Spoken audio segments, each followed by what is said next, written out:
The second and final ferry at the centre of one of the biggest scandals in the history of Scottish devolution has finally entered the water for the first time. But why is it so controversial?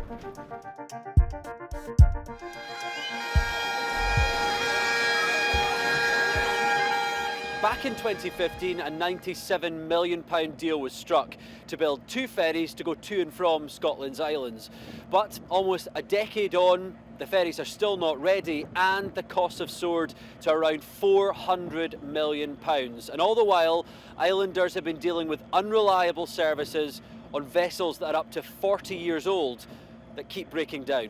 We're working with one boat that's 30-odd year old and one boat that's 40-odd year old.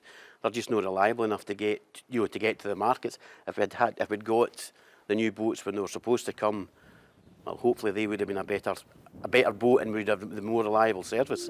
The yard where the vessels are being built was bought by the Scottish Government in 2019 after it collapsed into administration. The idea was to try and save jobs. But there's no doubt this has been an escalating embarrassment for SNP ministers ever since. This was a £97 million contract that has now cost more than £250 million. Barack Obama was still in the White House when the steel was first cut on that ship that is behind us just now. This has been an embarrassment, hasn't it?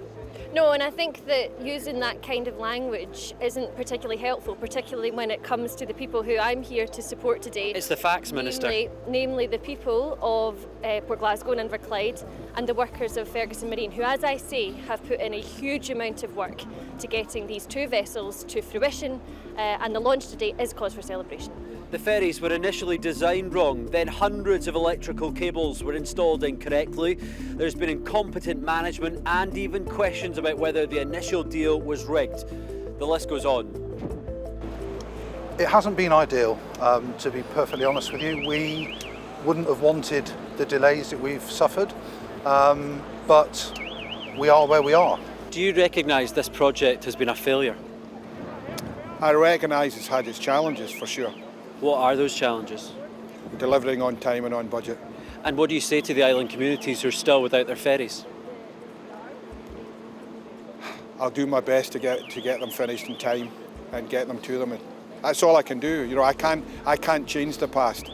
This has been branded the Great Ferry Fiasco, and while one of them should be ready later this year, the other won't set sail until at least late 2025. All the while, the cruelest impact continues to be felt here in island communities who rely on these services for almost every aspect of their daily lives. Always the worry is the ferry.